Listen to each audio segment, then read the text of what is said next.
continuons le travail de recherche qui a été commencé. Recherche des sources.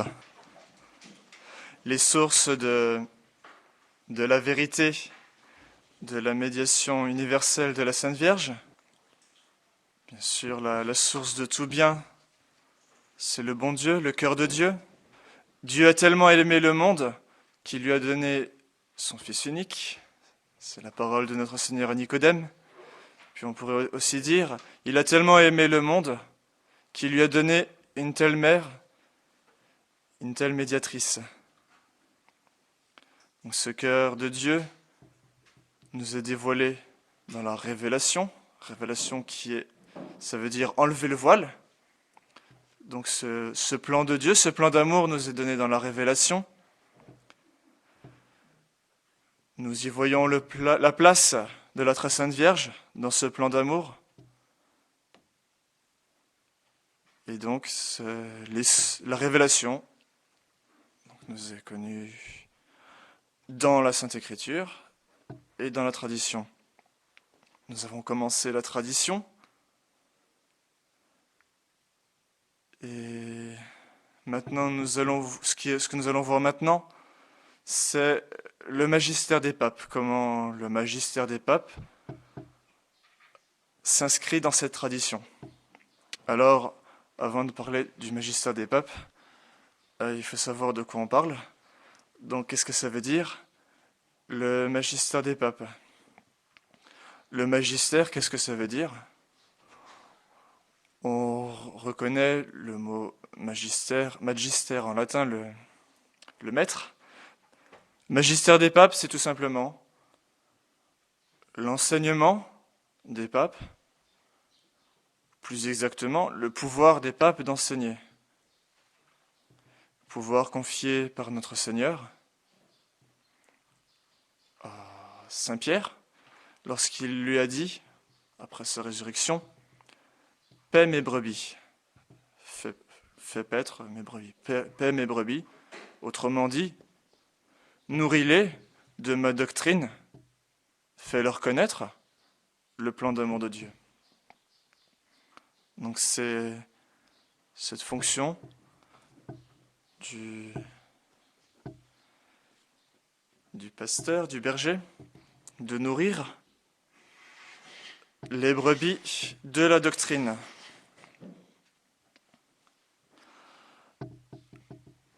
La place de ce magistère dans la tradition, c'est que, ou je dirais plutôt l'autorité de ce magistère, c'est que le pape est juge des conflits qui peuvent intervenir. C'est-à-dire que si par hasard il y avait une erreur qui s'introduisait et que il fallait, ça provoquait des réactions, c'est le pape qui va trancher. Ou plutôt s'il y a une incertitude, une imprécision dans la doctrine, c'est le pape finalement qui tranche. Et ça, on voit ça à toute époque. Déjà Saint Clément de Rome, donc on a fait appel à lui. C'est au fin du 1er siècle, début du 2e siècle, on fait appel à lui parce qu'il y a un conflit, hop, et donc c'est lui le juge. Très intéressant d'ailleurs pour voir la place du pape déjà à cette époque, puisque c'est depuis le début bien sûr, qu'il était pape, souverain juge en cette matière. Alors, l'autorité de ce magistère, c'est que là nous allons voir que l'enseignement sur la médiation de la Sainte Vierge s'étend sur un certain nombre d'années assez important. Et Monseigneur Lefebvre utilisait cet argument d'ailleurs par rapport aux condamnations du libéralisme et des erreurs modernes, c'est que les papes n'ont pas pu se tromper pendant un si longtemps. Donc c'est une très grande autorité. Et de même, on peut dire la même chose sur la médiation de la Sainte Vierge. Les papes n'ont pas pu se tromper si longtemps, parce que sinon ça aurait voulu dire que le Saint-Esprit a manqué à ce moment-là.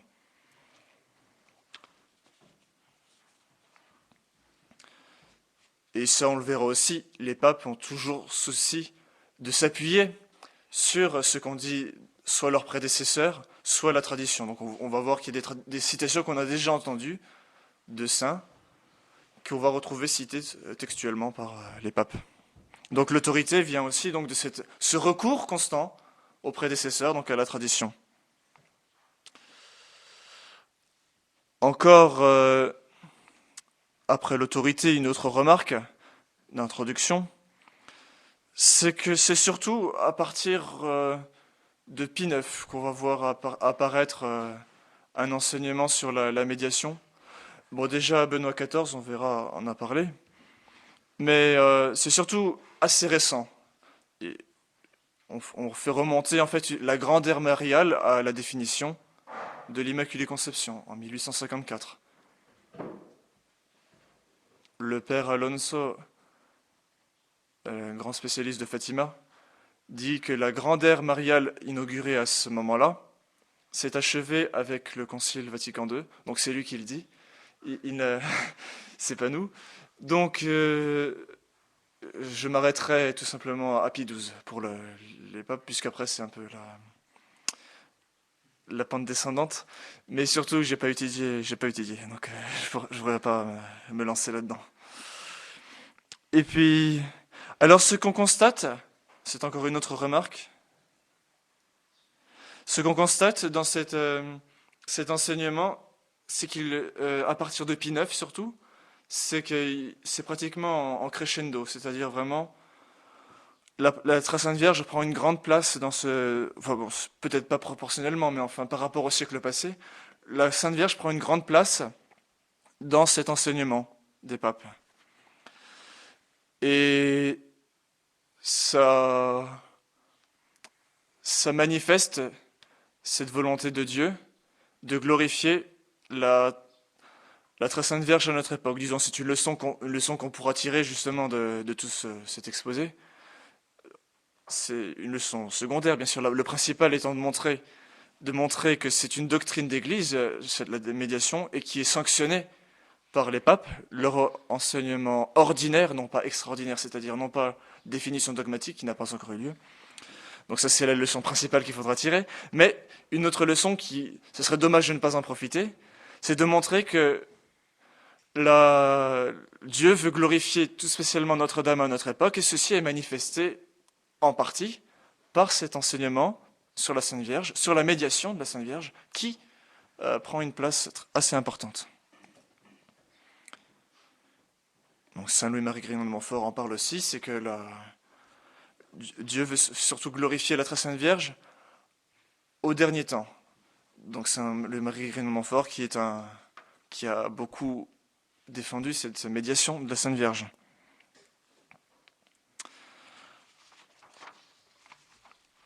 Alors maintenant, juste avant de commencer les citations, il y aura d'abord des citations sur la médiation en général, puis sur la corédemption, et puis la dispensation des grâces. Voilà. Donc d'abord en général la médiation, ensuite la corédemption, et puis la dispensation des grâces. Alors d'abord, la médiation en général, ça veut dire que Notre-Dame a été l'associée du Christ médiateur. Donc des citations qui vont venir dans ce sens-là, qui vont montrer qu'elle est l'associée du Christ médiateur.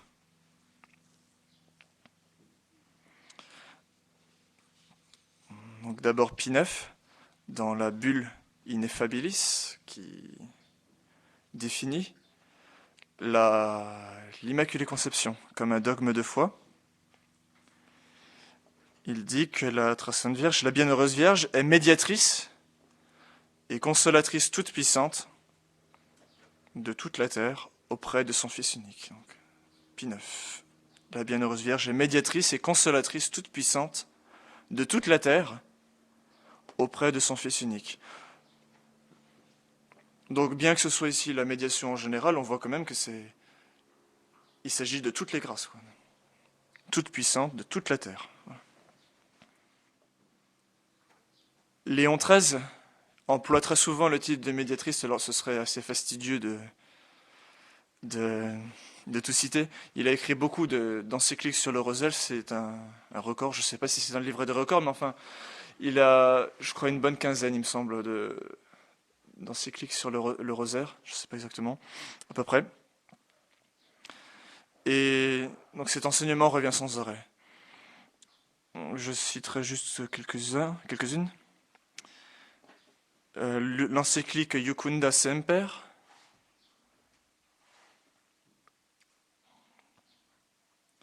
Dieu, qui nous a donné dans sa miséricordieuse bonté une telle médiatrice, et qui a voulu que nous recevions tout par Marie. Donc il continue, j'ai pas noté la suite, mais Dieu qui nous a donné dans sa miséricordieuse bonté une telle médiatrice, et qui a voulu que nous recevions tout par Marie.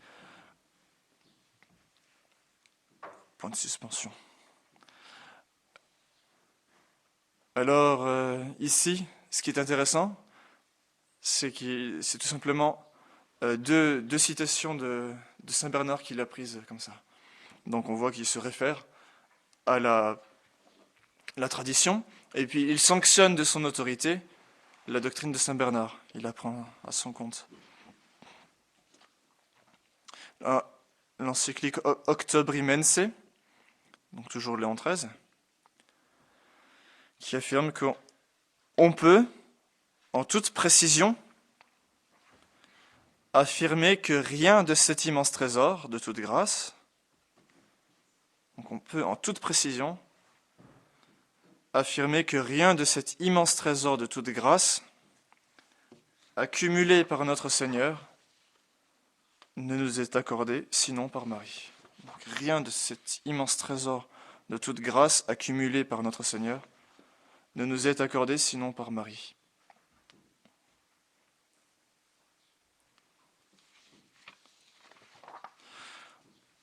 Donc, Léon XIII,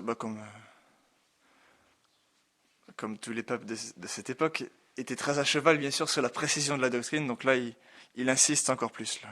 Il insiste. Et donc, rien de cet immense trésor, de toute grâce. Donc on voit vraiment cette universalité. Et puis il s'agit ici de la médiation, la rédemption subjective, puisqu'il parle d'abord du trésor accumulé, donc ça c'est dans le passé. Donc nous est accordé, c'est dans le présent. Bon, Saint Pie X et Benoît XV reprennent le même enseignement. Pie XI, dans Miserentissimus Redemptor, bon, c'était pas une encyclique qui était consacrée à la Sainte Vierge, mais il en parle comme ça en passant. Je crois que c'est dans la conclusion. Miserentissimus Redemptor. Il la désigne comme étant la dispensatrice et médiatrice de la grâce.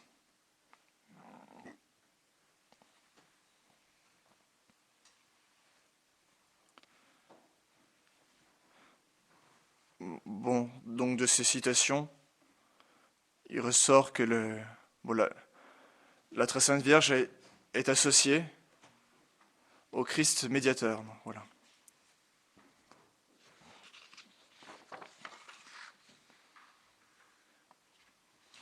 Les grâces que nous avons sont les grâces de notre Seigneur Jésus-Christ, et elles nous sont dispensées par la très sainte Vierge. Alors maintenant, après la médiation générale, on va voir la corédemption, autrement dit,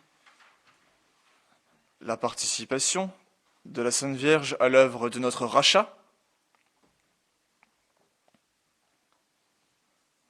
Donc sans ce rachat, nous n'aurions rien eu de grâce, nous n'aurions pas eu la grâce déjà pour commencer. La grâce de Dieu, la participation à sa nature divine, tout ça, nous ne l'aurions pas eu. Donc nous allons voir les textes des papes dans sa coopération à cette œuvre de la rédemption, de ce rachat, et surtout les citations qui vont montrer que c'est une action immédiate, c'est-à-dire, je vais prendre une comparaison. Si par exemple quelqu'un d'entre vous a un fils qui qui devient le grand monarque, eh bien vous aurez coopéré au rachat, ou plutôt au relèvement de la chrétienté, de la civilisation. Mais ce sera indirect, disons. Ce sera média, donc indirect. Tandis que là, est-ce qu'il y a plus que ça dans la Sainte Vierge? C'est-à-dire la Sainte Vierge nous a donné celle qui a racheté le genre humain, mais est-ce qu'elle a fait plus que ça? Donc, est-ce qu'il y a une coopération immédiate? Alors, on va voir que oui. Donc, coopération immédiate de la Mère de Dieu dans l'acquisition des mérites. Alors, commençons par Pie IX, toujours la bulle Ineffabilis.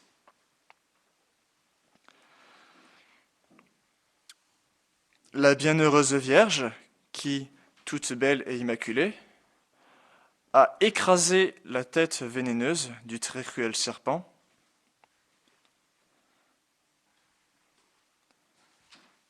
a apporté le salut au monde. Donc on voit qu'elle a elle-même, elle l'Immaculée, écrasé la tête vénéneuse du très cruel serpent.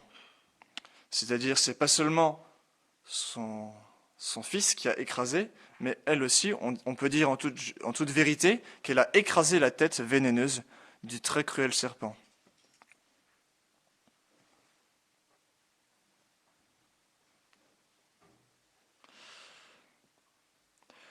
Dans une lettre, alors là ça a moins d'autorité, c'est une lettre à un particulier qui s'appelait Vandenberg sur Marie et le sacerdoce. Donc une lettre où il dit « Elle s'est unie, la très sainte Vierge Marie, elle s'est unie au sacrifice de son divin Fils, à tel point qu'elle a été appelée la Vierge prêtre par les pères de l'Église. » Donc elle s'est unie au sacrifice de son divin Fils, à tel point qu'elle a été appelée la Vierge prêtre par les pères de l'Église. Bon. Ici, une petite réserve, une petite précision, c'est que le terme Vierge prêtre a prêté en fait à une fausse interprétation. Donc c'est-à-dire il y avait des images qui avaient été faites où on voyait la très sainte Vierge avec des ornements. Donc ça a été condamné par le Saint-Office, je crois. Ou enfin du moins on n'a plus eu le droit d'imprimer ces images. Donc pour des raisons prudentielles, donc ça a été interdit d'employer cette expression. Mais les papes d'avant, donc ça, je ne sais plus quand c'était exactement, peut-être dans les années 20. Et puis avant, donc on employait cette expression, mais donc bien entendu, il faut l'entendre non pas dans un sens qu'elle avait le pouvoir sacerdotal, mais en ce sens qu'elle s'est unie au sacrifice de son divin Fils. Donc elle a participé, elle a donné sa part donc dans ce sacrifice. Léon XIII, l'encyclique Iucunda Semper, oui, qui a déjà été cité.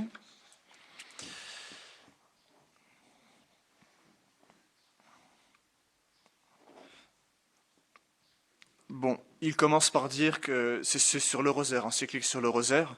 Donc il parle des mystères joyeux, puis ensuite des mystères douloureux. Donc là, c'est aussi le jeu des mystères douloureux. Il parle d'abord du premier mystère, où il constate effectivement que la Sainte Vierge n'était pas là au premier mystère, c'est-à-dire au Jardin des Oliviers. Mais enfin, il précise que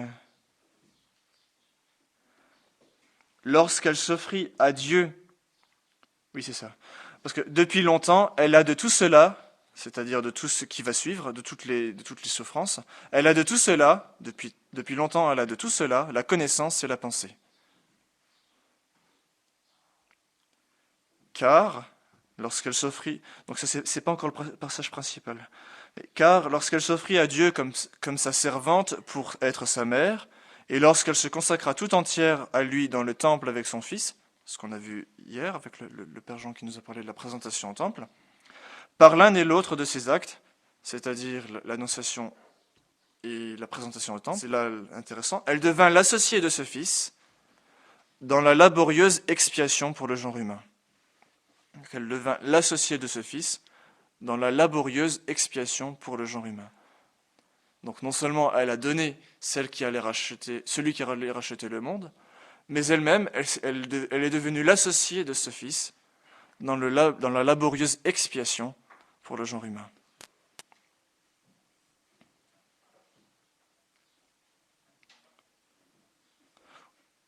Plus loin, il dit, auprès de la croix, émue pour nous d'une immense charité, afin de nous recevoir pour fils, elle offrit elle-même volontairement son Fils à la justice divine. Mourante en son cœur avec lui, transpercée d'un glaive de douleur. Donc l'important, elle offrit elle-même volontairement son Fils. Donc on voit qu'elle a une part aussi de souffrance et d'expiation. Et c'est notre Seigneur qui a voulu qu'elle soit là au pied de la croix. Elle aurait pu mourir comme Saint Joseph avant même l'œuvre de rachat. Mais non, elle était là. Donc ça, Léon XIII. Toujours le même pape, Ad Utricem Populi, en 1895.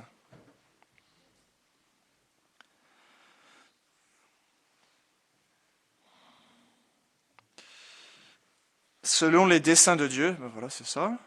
Selon les desseins de Dieu, elle a commencé à veiller sur l'Église, à nous assister et à nous protéger comme une mère.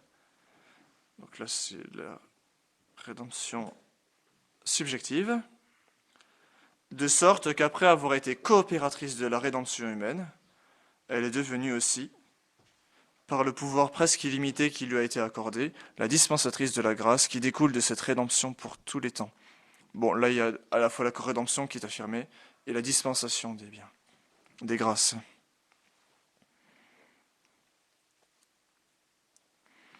Bon, de tout ça, ce qu'on voit, c'est que la Très Sainte Vierge n'a pas seulement assisté à la Passion, mais elle a participé activement donc à l'offrande de ce sacrifice.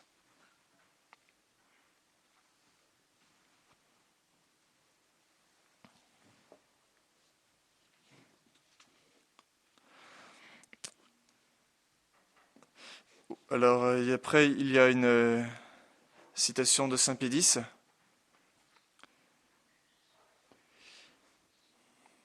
Bon, je ne donne pas la citation. Ce serait peut-être un peu longue en entier, mais...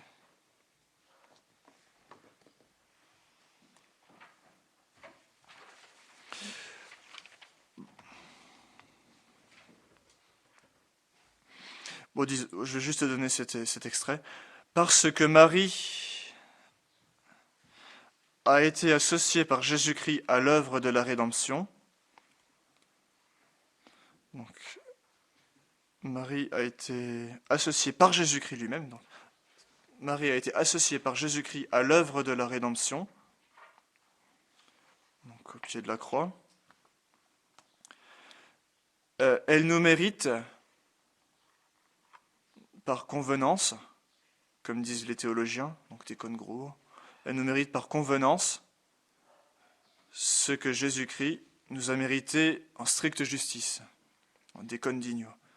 Donc elle nous mérite par convenance ce que Jésus-Christ nous a mérité par stricte justice. Et elle est le ministre suprême de la dispensation des grâces. Donc, ministre suprême, c'est intéressant, parce qu'on aura plus tard des objections sur la médiation des saints aussi.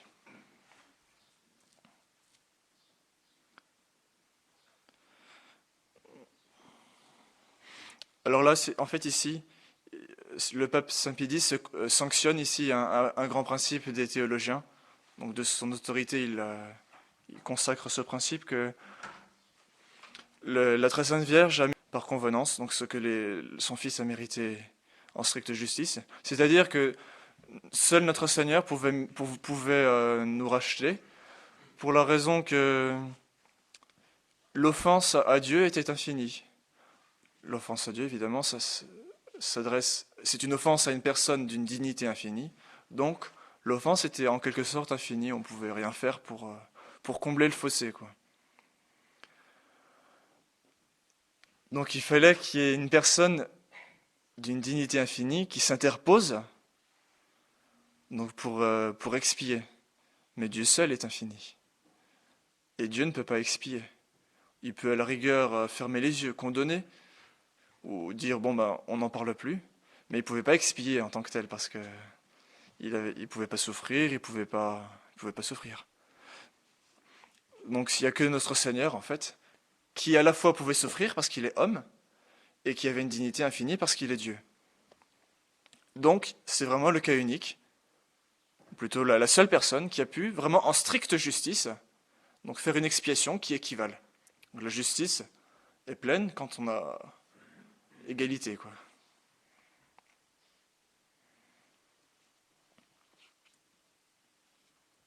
Donc si on a cassé une vitrine, il faut rendre le prix exact pour pouvoir acheter une nouvelle vitrine, tout simplement.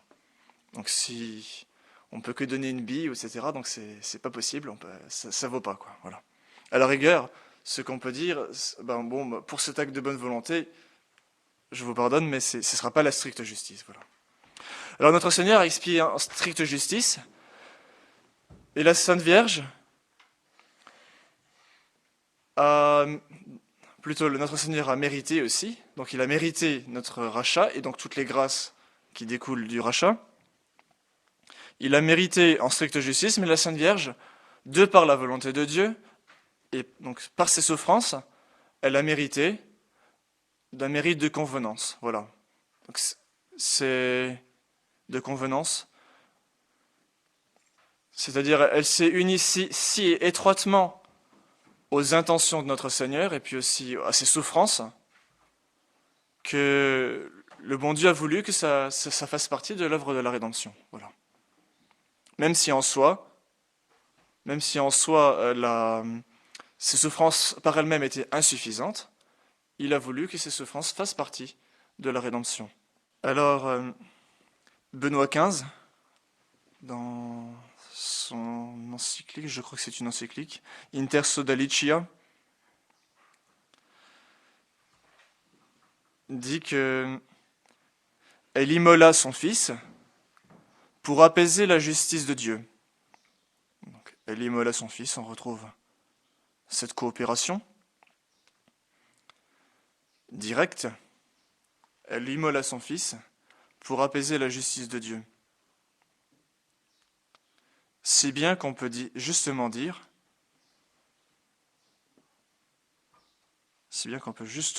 qu'elle a, avec le Christ, racheté le genre humain. Donc on peut justement dire qu'elle a, avec le Christ, racheté le genre humain. Oui, donc sur cette participation aux, oui, aux souffrances du Christ, bon, je crois que ça a déjà été dit dans une conférence, je ne sais plus quand, mais la Sainte Vierge a eu aussi des lumières toutes spéciales sur la portée quoi, de ce qui se passait, évidemment. Quoi. C'est ce qui a fait qu'elle a eu une place si éminente quoi, dans l'œuvre de la rédemption. Ce qui fait l'essentiel de sa participation à la rédemption par rapport à nous, c'est qu'elle a coopéré à disons, au rachat lui-même, quoi, et non pas simplement à l'application de ce rachat.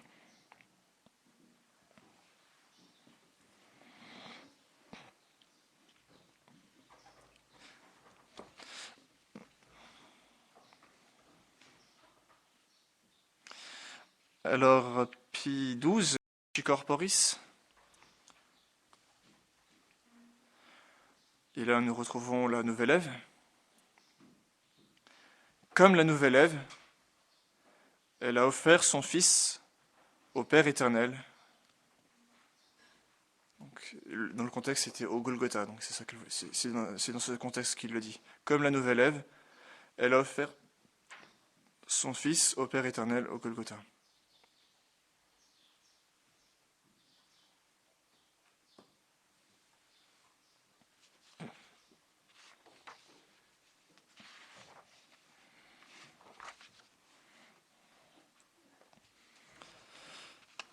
Bon, alors ça c'était pour la corédemption, j'allais dire en général. On a vu aussi un aspect particulier qui est le mérite.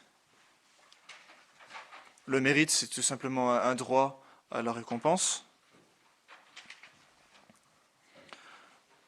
Et je voulais juste attirer votre attention sur le fondement de ce mérite, à partir de la citation de Saint Pidis qu'on a eue tout à l'heure, donc de Ad diem illum. Donc on avait vu que parce que Marie l'emporte sur tous en sainteté.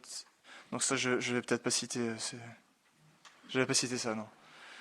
Parce que Marie l'emporte sur tous en sainteté et en union avec Jésus-Christ. Parce que Marie l'emporte sur tous en sainteté et en union avec Jésus-Christ.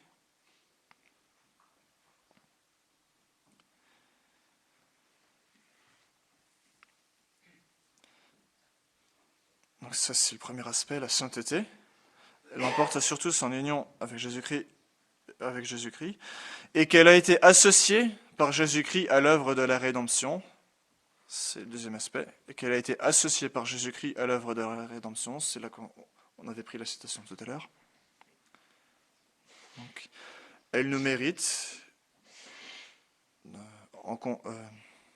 par convenance, comme disent les théologiens. Elle nous mérite par convenance, comme disent les théologiens, ce que Jésus-Christ a mérité en stricte justice. Donc là, on voit que Saint Pidis fait appuyer donc ce principe, il appuie ce principe sur la sainteté de Notre-Dame, donc sa charité, et puis aussi et surtout sur son association par Jésus-Christ à l'œuvre de la rédemption. Donc ça c'est la première chose. Et deuxième chose, c'est que Saint Pidis montre l'étendue de ce mérite, c'est-à-dire sur tout ce que notre Seigneur a mérité.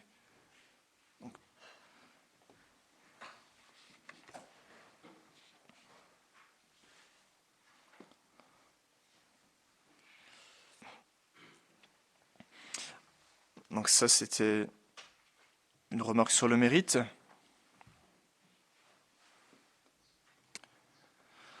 Ensuite, un autre aspect de la corédemption, c'est que cette corédemption a fait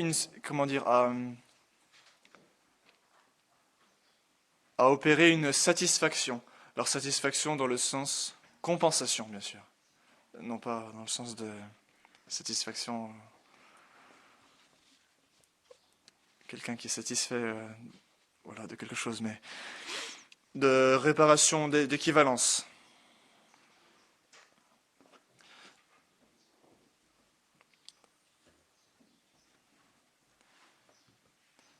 Donc autant, ça c'est Benoît XV, je crois que je l'ai déjà cité d'ailleurs, mais c'est simplement pour attirer votre attention. Benoît XV qui dit que autant qu'il lui appartenait, elle immola son fils pour apaiser la justice de Dieu.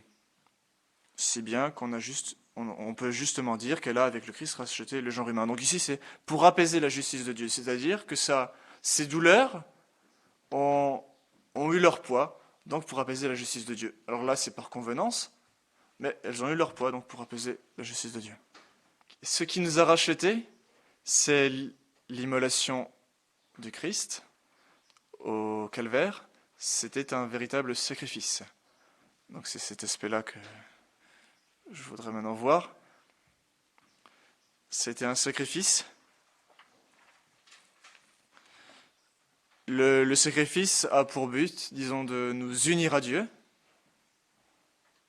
et au besoin, et là c'est le cas, c'est le cas ici au calvaire, de réparer l'offense qui a été faite. Et donc là on voit le sacrifice uni à Dieu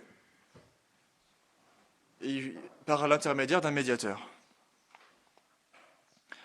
Alors on se doute que les souffrances de la Très Sainte Vierge sont aussi un sacrifice, sont plutôt la participation à un sacrifice. Voilà. Alors, ce n'est pas un sacrifice en fait au sens strict, parce que le sacrifice est le signe extérieur d'un acte intérieur. Par exemple, le sacrifice de notre Seigneur, c'est son sang versé. C'est-à-dire que, en soi, le moindre des souffrances de notre Seigneur suffisait pour acheter le monde. Mais concrètement, dans le sacrifice, il y a une part de rituel donc, qui est imposée par Dieu, et ça c'est capital. C'est-à-dire on n'offre pas n'importe quoi en sacrifice, ni n'importe comment. On voit dans l'Ancien Testament, il y a des cérémonies très précises, qui étaient en fait la figure du sacrifice par excellence de notre Seigneur, mais qui a été un sacrifice bien précis, demandé par Dieu, donc c'était le commandement de son Père, comme il ressort de la Sainte Écriture, des paroles de notre Seigneur lui-même, que c'est son Père qui lui a demandé d'offrir sa vie en sacrifice, donc de verser son sang. Voilà. Donc c'est le sang versé, concrètement, donc, qui a été le sacrifice demandé par Dieu. Mais enfin, sans le sacrifice intérieur, le sacrifice extérieur ne vaut rien, évidemment. Et donc c'est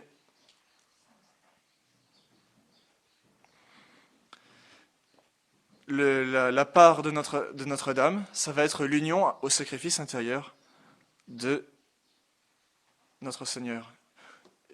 Elle a souffert dans son cœur ce qu'il a souffert dans son âme et aussi dans son corps. C'est ce qui est d'ailleurs très symbolisé par l'apparition de la théophanie de Thuy, où on voit Notre-Dame qui a son cœur dans la main, avec des épines. Donc, ce qui montre qu'elle a souffert dans son cœur ce que notre Seigneur a souffert dans son corps, les épines de la Passion, et bien sûr aussi dans son cœur. Alors, tout cela étant posé, donc nous allons voir les citations de Léon XIII qui montrent que sa co-rédemption aussi s'opère par mode de sacrifice. C'est-à-dire, elle s'associe au sacrifice de notre Seigneur. Ça fait partie, disons, du sacrifice rédempteur.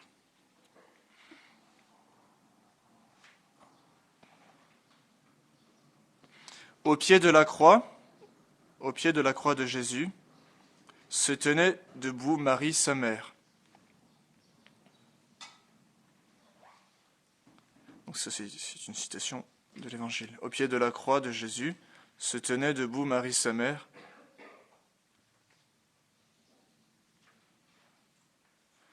laquelle offrit elle-même volontairement son Fils. Laquelle offrit elle-même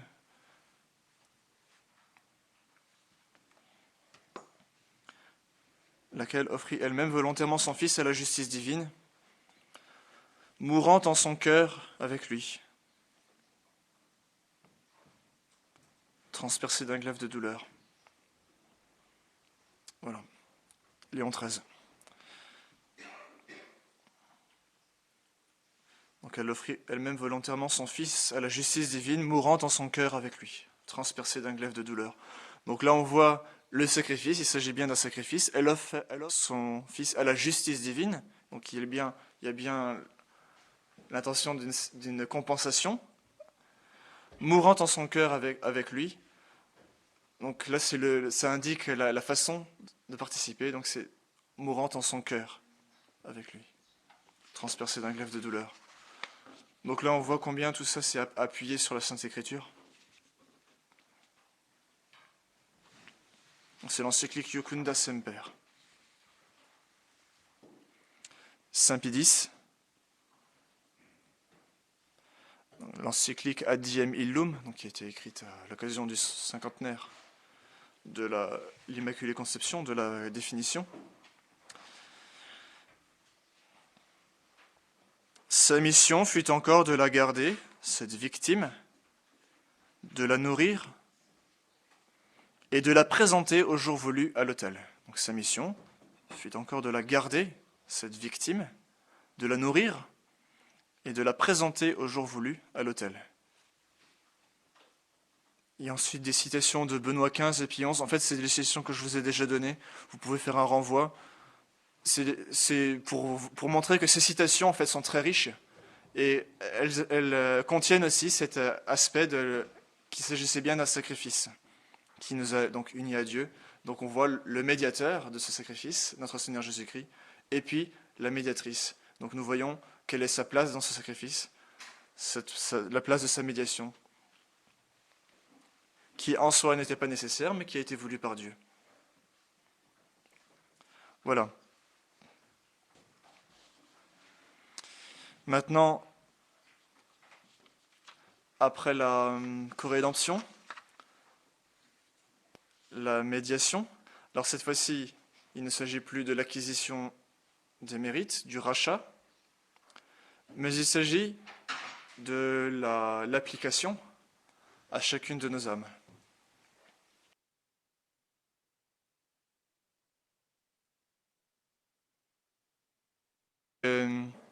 Il s'appuie encore sur la tradition, puis sur les autres saints, comme par exemple Saint Bernardin de Sienne. Donc là, il va citer textuellement la citation qu'a donnée le Père Jean-Marie sur la conférence sur les auteurs franciscains. Toute grâce qui est communiquée en ce monde arrive par 3 degrés, car de Dieu dans le Christ, du Christ dans la Vierge et de la Vierge en nous, elle est très régulièrement dispensée.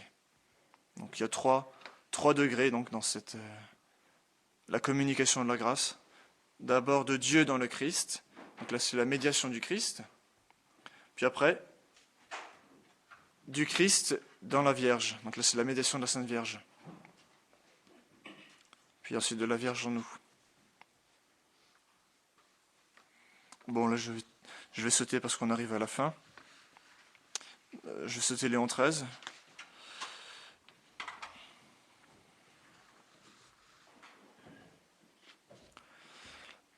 Nous passons à Saint Pédis. Ad diem illum.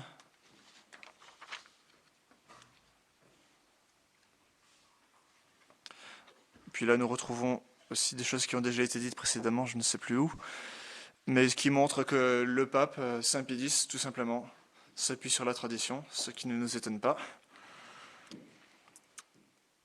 La source est donc Jésus-Christ, et de rattacher le corps à la tête. Ou si l'on veut, le cou, dont la fonction est de rattacher le corps à la tête.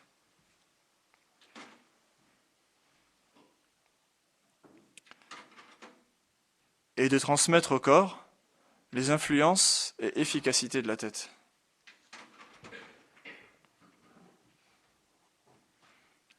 Donc c'est intéressant.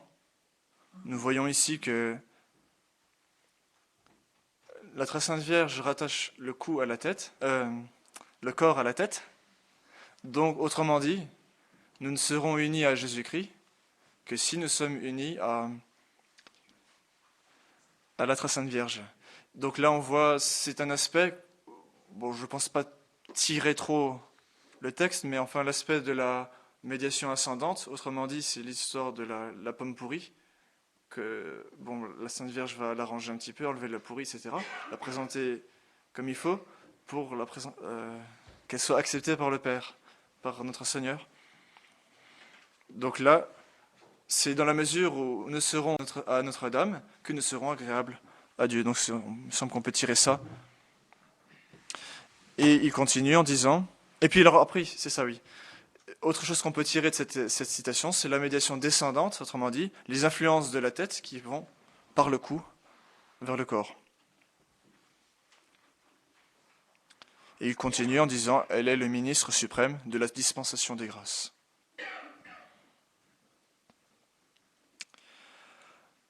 Benoît XV.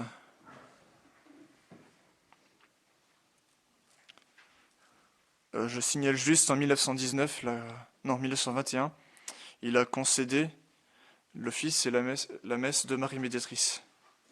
Donc ça, c'est aussi une étape assez importante, parce que l'ex orandi, l'ex credendi, donc si on prie, si on s'appuie sur la médiation dans notre prière, euh, disons la prière est l'expression de la foi, voilà. Donc c'est quand même une étape assez importante.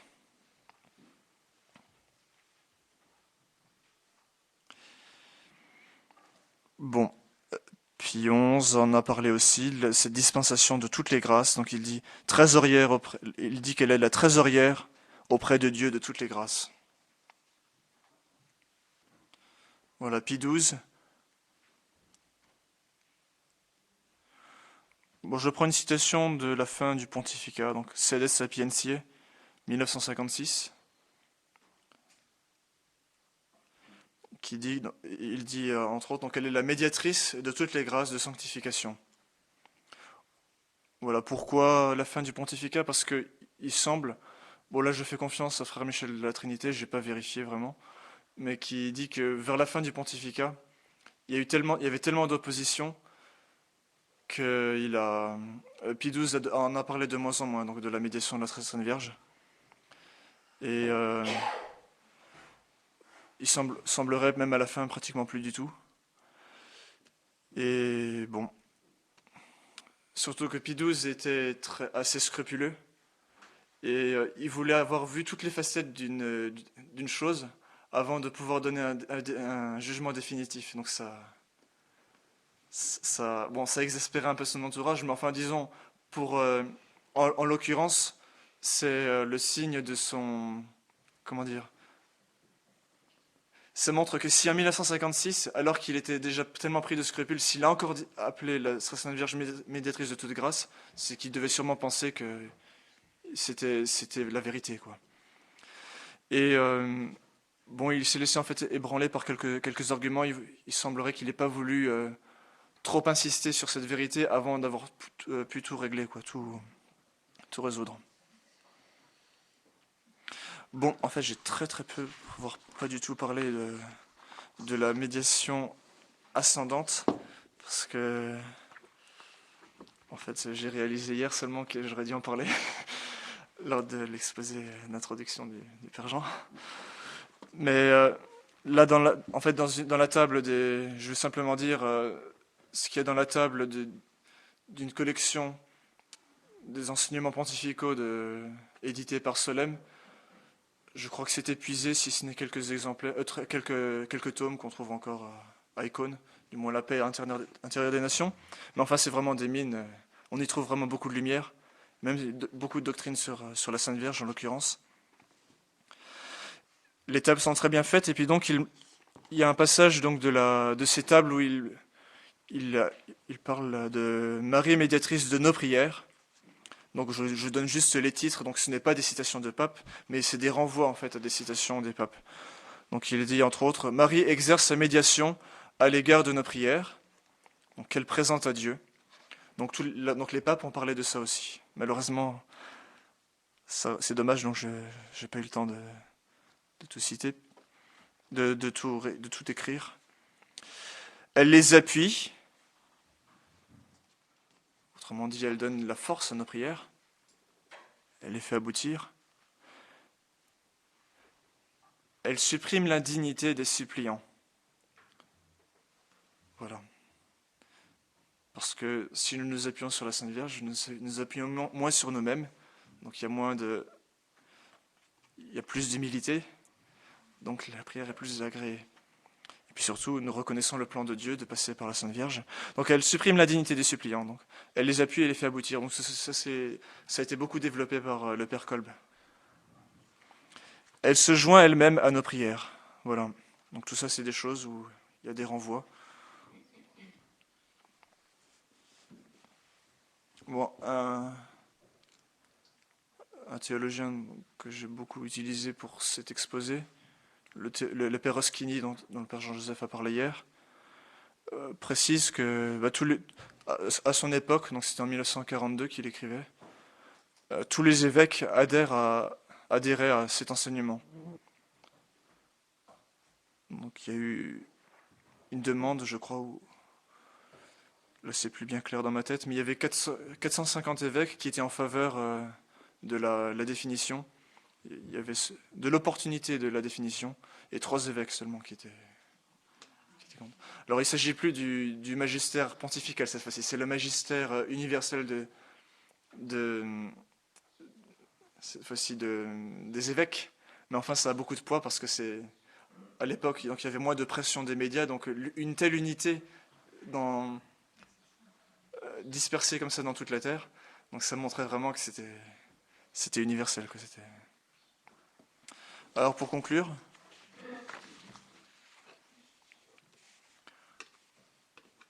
bon, Monseigneur Lefebvre, c'est dans sa vie, il y avait un sermon qu'il aimait bien faire en Afrique. Il parlait de 3 cadeaux que le bon Dieu nous avait faits. Donc c'était des sermons très simples, mais très profonds. Bon, je ne sais plus exactement quel était le premier, je crois que c'est la messe, mais je ne suis pas sûr, je ne veux pas dire de bêtises. Deuxième trésor, il y avait la Sainte Vierge. Et puis troisième trésor, donc c'était le pape. Pardon? Ah bah voilà, ça doit être ça. Bah, le troisième trésor, le pape, et c'est vrai, tous ces enseignements sont d'une richesse assez exceptionnelle. C'est vraiment une lumière qui nous guide, qui nous fait d'ailleurs mettre la doigt sur une grande souffrance qui est la- enfin, l'éclipse partielle de ce magistère. Puis nous sommes d'église tout simplement. Nous adhérons à ce magistère des papes. Puis à la suite des papes, nous voulons faire connaître ce grand mystère, un grand mystère d'amour. Donc nous revenons au point de départ. C'est le grand mystère d'amour de Dieu qui veut nous sauver par sa mère, manifester toute sa bonté par sa mère. Et c'est un mystère aussi qui est une pierre d'achoppement, comme on l'a vu et comme on le verra encore. Et bon, pierre d'achoppement, donc on voit que il y a une telle insistance de la part de Dieu et puis de ce magistère jusqu'à Pie XII quoi, d'honorer la très sainte Vierge que si vraiment, enfin si aujourd'hui sciemment on se soustrait à cela, si on veut pas passer par là, eh bien c'est toutes les conséquences prédites par Fatima qui s'accomplissent. Quoi. Et donc le démon, il sait qu'il a peu de temps, donc c'est déjà dans l'Apocalypse, donc c'est pas nouveau. Mais enfin maintenant qu'il voit que on approche de la fin, puisqu'il voit que la Sainte Vierge prend une place si importante, il s'acharne, donc c'est clair. Mais bon, c'est pas grave, on a 2000 ans de tradition avec nous, il y a les papes avec nous, donc on a tout ce qu'il faut pour vaincre. Et puis surtout on a le ciel avec nous. Est-ce qu'il y a des questions peut-être? Si jamais il y en a qui veulent des références un peu plus précises, il y a possibilité de les donner un peu plus tard.